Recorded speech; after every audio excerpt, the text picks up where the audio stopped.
Bienvenue à toi dans ce nouvel épisode intitulé Le swing de l'émotion. Et oui, nous allons aborder un sujet important, brûlant même, qui nous concerne tous et chacun. Je vais te parler un peu de ma perception des émotions, puis je t'inviterai à pratiquer une petite danse avec ton émotion à toi. Cet épisode marque la fin du premier cycle de ce podcast intitulé Se centrer. Aujourd'hui, on parle beaucoup d'intelligence artificielle, de robots, de machines de plus en plus sophistiquées. Mais une chose nous différencie toujours d'eux. Nous ressentons. Nous avons cette conscience émotionnelle et corporelle, ce feu intérieur qui parfois nous bouscule, nous dépasse, nous rappelle que nous sommes bien plus que des programmes bien rodés. Parce qu'une émotion, c'est ça, c'est une vibration, un mouvement à l'intérieur de nous qui nous suit partout, mais qui ne suit pas forcément les plans qu'on s'était fixés, qui nous rappelle qu'on est fait de contrastes, parfois forts et joyeux, parfois fragiles, vulnérables, mais toujours vivants. Pendant longtemps, j'ai cherché à limiter mes émotions, à les maîtriser, à les plier à mes plans, ou plutôt aux plans de mon ego, jusqu'au jour où elles ont fini par s'imposer. Comme une vague qu'on essaie d'arrêter avec les mains et qui finit par nous submerger. Et là, j'ai compris quelque chose d'essentiel. Lutter contre ses émotions, c'est lutter contre soi-même. Et ça, c'est une bataille perdue d'avance. Alors, j'ai arrêté de combattre. J'ai commencé à écouter, à ressentir, à comprendre. Et petit à petit, une nouvelle sensation est apparue, la liberté intérieure. Et c'est justement là que tout change. On prend confiance en soi, parce qu'on sait de quoi on est capable. On apprend à se connaître et on prend goût à ce jeu-là. Et pourtant, on en a peur. Peur de se confronter à ce qui fait mal, peur de replonger dans un souvenir douloureux, peur d'ouvrir une porte qu'on pensait bien verrouillée, peur de se découvrir autrement, de découvrir une facette de soi qui nous aurait échappé, qu'on aurait ignorée, peur de soi finalement. Je l'entends souvent ça dans mes accompagnements. Je n'ai pas envie de retourner dans ce souvenir, c'est trop dur. Je n'ai pas envie de me mettre à la place de mon conjoint, de mon épouse, de mon père, de mon ancien manager, même d'imaginer ce qu'il pourrait ressentir, mais difficile, parce que j'ai peur de l'émotion qui va naître à moi à ce moment-là. Et c'est normal, notre cerveau est programmé pour éviter la douleur. Mais comme on dit en thérapie, la douleur est incontournable, la souffrance est optionnelle. Et le mental rajoute bien de la souffrance à une douleur qui existe déjà, qui est souvent surmontable d'ailleurs. Le fait est que plus on repousse, plus on s'alourdit, plus on fuit, plus on s'enferme, plus on refuse de traverser une émotion, plus elle revient, plus elle s'ancre, plus elle s'imprime dans le corps. Et ça, ce n'est pas juste une théorie, c'est un fait. Nos émotions laissent des traces physiques et quand elles s'accumulent de trop, elles peuvent même nous rendre malades. Comme l'explique très bien le livre « Les maladies ne tombent peut-être pas du ciel », écrit par Cyril Tarquinio, rien n'apparaît par hasard. Il y a un réel lien entre nos traumatismes et les maladies que va déclencher notre corps. Et comment travailler les traumatismes sans passer par l'émotion liée? Impossible. Alors, au lieu de fuir nos émotions, et si on apprenait à les laisser vivre, à les ressentir sans peur, à les comprendre, à les traverser, parce qu'en réalité, chaque émotion a un message. La tristesse nous invite à digérer, à tourner une page. La colère nous pousse à bouger, à transformer les choses. La peur nous signale un besoin de sécurité, de protection. Et accueillir une émotion, ce n'est pas s'y noyer, ce n'est pas céder à la faiblesse ou devenir quelqu'un de vulnérable. C'est au contraire avoir le courage d'accepter et de permettre à une émotion de faire son chemin, de s'exprimer et finalement de s'apaiser. Et si au lieu de gérer nos émotions, on apprenait à swinguer avec elles, parce que les émotions, ça ne se contrôle pas, ça se danse, Et oui, tu en auras toujours des émotions, même quand tu les auras comprises, même quand tu sauras à peu près comment tu fonctionnes et ce qui les déclenche. Mais si tu leur laisses une place, elles deviennent plus fluides, plus douces, plus légères, et tu peux en faire un allié.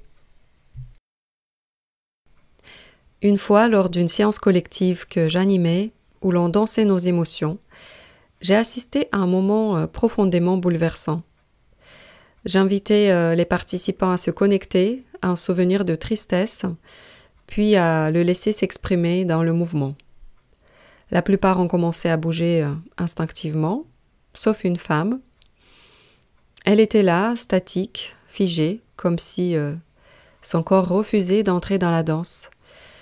Je l'ai observée un instant, quelque chose se jouait en elle. En m'approchant doucement, j'ai vu son corps commencer à trembler, ses yeux fermés, son souffle coupé. J'ai compris qu'il fallait l'aider à revenir à un état d'apaisement. Je l'ai invitée à s'asseoir, à respirer profondément. Je suis restée quelques instants à côté d'elle pour qu'elle retrouve cette sensation de sécurité dans son corps. Et petit à petit, son souffle est redevenu fluide, son visage plus détendu. Et puis elle m'a confié. Elle m'a dit « Je me suis reconnectée au moment où le médecin m'a annoncé que mon fils allait mourir. Et il est mort quelques mois plus tard. En entendant ça, mon cœur s'est serré, je m'en suis voulu, je me suis sentie responsable de l'avoir replongé dans cette douleur immense. Est-ce que je lui avais causé du tort ? Mais quelques jours plus tard, elle m'a appelée. Sa voix était plus posée, plus douce. Elle m'a dit que quelque chose l'a marquée. Elle m'a dit « Merci d'avoir créé un espace où j'ai pu laisser cette douleur s'exprimer. » Ce jour-là, quelque chose s'est allégé en moi. Et ce moment, aussi intense soit-il, lui avait permis d'ouvrir une porte, de libérer un peu plus cette peine qu'elle portait en silence. Je repense souvent à cette femme qui a souhaité d'ailleurs poursuivre ce début de travail sur ses émotions pour aller un peu plus loin de manière individuelle. Et aujourd'hui, je suis convaincue. La parole est puissante, certes, mais le corps l'est encore plus. C'est là qu'on stocke tout ce qu'on vit. C'est un autre niveau d'information. C'est là que nos émotions se gravent dans les cellules de notre corps de manière inconsciente. La vérité est là-dedans. Et c'est en bougeant avec elles, en les laissant circuler, qu'on peut enfin retrouver un espace de liberté intérieure.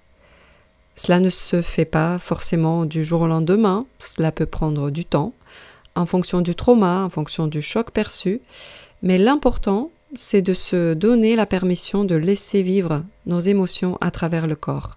Le mouvement nous permet de les fluidifier et de réaliser au fur et à mesure les bienfaits, la libération que cela procure. Alors je t'invite aujourd'hui à tenter une danse avec une de tes émotions. Je te propose de choisir un contexte pas trop grave qui te met en colère. On va danser la colère. Un événement du passé qui te met en colère dès que tu y penses, ou bien quelque chose qui se produit actuellement dans ton quotidien. Une fois que tu l'as, évalue l'intensité de ton émotion sur une échelle de 1 à 10. 1 étant le plus faible en intensité et 10 le plus intense. Alors sans trop analyser, comme ça, instinctivement, à combien te sens-tu en colère en pensant à ton souvenir ou ton contexte ?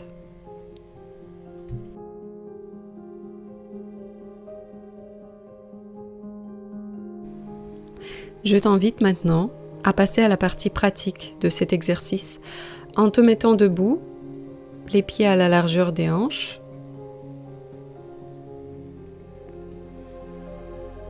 dans une position assez neutre, les bras tombant le long du corps naturellement, une position où tu te sens à l'aise. Et puis à fermer les yeux et à rentrer dans cette émotion que tu as pu évaluer.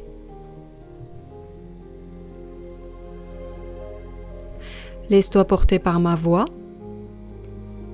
je t'inviterai dans un moment d'introspection, puis on accompagnera tout ça d'un peu de mouvement. Et maintenant, rappelle-toi ce contexte qui te met en colère. Rappelle-le-toi en détail, comme si tu devais dérouler le film sous tes yeux, tout en gardant les yeux fermés. Visualise chaque élément, chaque instant, le lieu où tu te trouves, avec qui, qu'est-ce qui t'entoure, et puis qu'est-ce qui se passe qui te met en colère.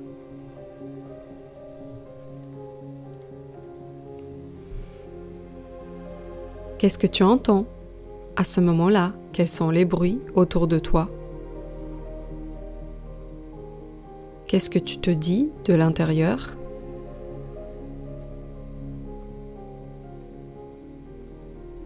Et puis, qu'est-ce que tu ressens dans ton corps? Comment celui-ci réagit? Essaie de localiser ta colère dans ton corps. Cela peut être au niveau de ta poitrine ou la gorge serrée, au niveau du visage, les dents serrées, les narines dilatées, ou des pressions dans la tête, des tensions dans la nuque ou les épaules. Peut-être ton dos est-il crispé, tes jambes aussi. Peut-être te sens-tu raide dans tout ton corps. Une fois que tu as localisé, je t'invite à prendre tes bouts des doigts et à venir tapoter là où c'est tendu, là où c'est figé, en y mettant l'intention de détendre les muscles. Des petits tapotements rapides, pas très forts, pour assouplir la peau, pour laisser passer l'air, pour faire de l'espace, sans pour autant vouloir changer ton émotion. Tout en respirant avec elle, en faisant équipe avec elle, continue à tapoter là où c'est tendu, là où ça fait mal. Et tout en faisant cela, tu peux répéter le mantra suivant, dans ta tête ou bien à haute voix, comme tu préfères. Je libère ce qui m'alourdit et je m'ouvre à ce qui me fait vibrer. On va le répéter 3 fois, tout en tapotant. Je libère ce qui m'alourdit et je m'ouvre à ce qui me fait vibrer.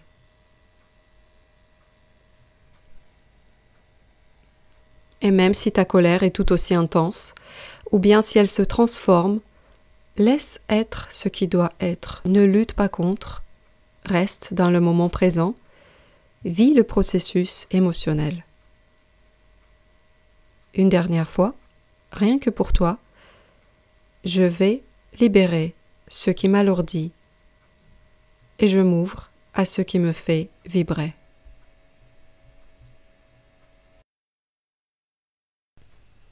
Et maintenant, on va passer à une courte séquence de body shake.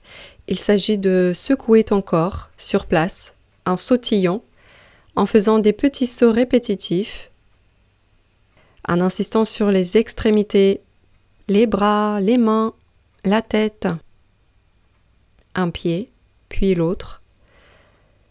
Et on va chasser de ces cellules tout l'inutile, le trop-plein, pour faire place, pour faire de l'espace à ce qui te nourrit davantage. Continue malgré les résistances du mental. Ressens le bienfait dans ton corps et respire en même temps. Mets-y l'intention de déposer au sol le poids de cette colère, son effet négatif sur toi, de t'en libérer, tout en faisant monter l'énergie en toi.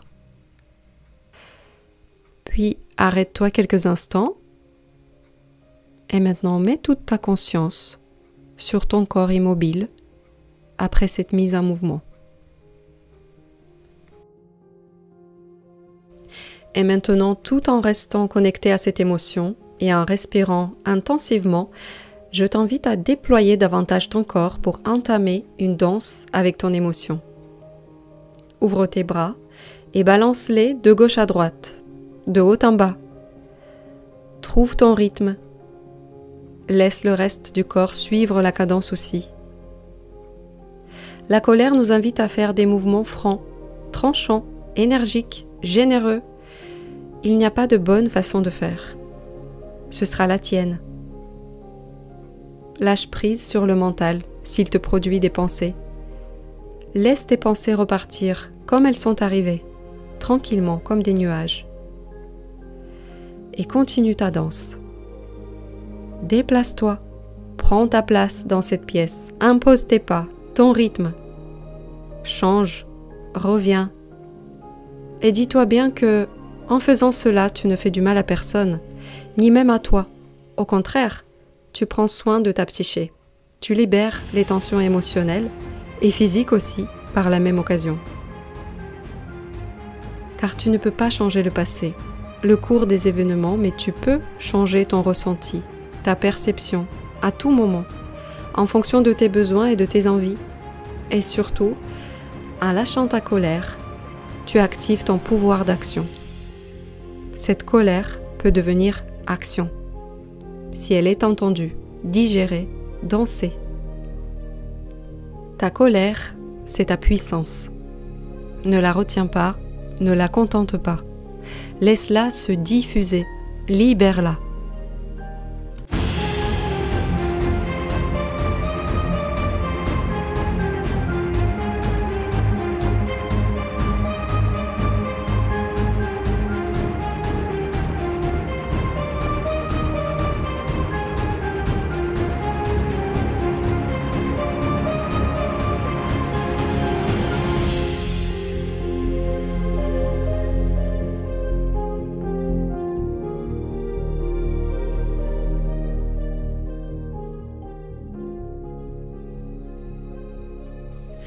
Une fois que tu as tout lâché, je t'invite à calmer le jeu, à arrêter les mouvements pour redevenir immobile au niveau de ton corps, même si ton souffle est encore agité, et juste à rester là quelques instants pour accuser réception de ce qui se passe en toi. Remarque si l'intensité de l'émotion a changé sur l'échelle de 1 à 10. À combien est-elle maintenant? Est-ce que tu te sens allégé, différent, différente, transformé? Qu'est-ce qui a émergé? Peut-être une nouvelle envie, une action en vue, peut-être une nouvelle idée ou une prise de conscience. Qu'est-ce qui t'habite là tout de suite? Certaines émotions demandent plus de temps à être digérées que d'autres. Et en plus, derrière une émotion, il peut s'en cacher une autre. Derrière la colère, il peut y avoir de la tristesse ou la peur, ou inversement. Alors si tu te sens différent, différente, c'est que tu as sûrement enlevé une couche. Dans tous les cas, remercie-toi pour ce moment, pour avoir ouvert ton cœur et avoir bougé ton corps en connexion avec ton émotion, avec la vie en toi. Ressens de la gratitude envers toi-même, ne la réprime pas. Dans le film Vice Versa, les émotions jouent aux manettes dans le quotidien de Riley, une petite fille, une ado plutôt. Il y a une scène où la joie ne peut pas agir, alors elle collabore avec la tristesse pour aller chercher dans les souvenirs clés ce qui compte vraiment, ce qui l'attriste profondément. Mais ensuite seulement, la fille peut ressentir de la joie. Parfois, à l'image de cette scène, nous avons besoin d'enlever des couches de tristesse, de colère, d'anxiété, de frustration pour accéder à la véritable joie, à la sérénité ou à l'amour. Pour finir, je te laisse danser librement sur le jingle pour activer ta joie. J'espère que cet épisode t'a apporté des clés pour mieux vivre avec tes émotions, pour danser avec, et je serai ravie d'avoir ton feedback, alors n'hésite pas à m'envoyer un petit message. Je te dis à bientôt d'ici 15 jours pour le prochain épisode qui ouvrira un nouveau cycle qui s'appelle S'élancer. À très vite!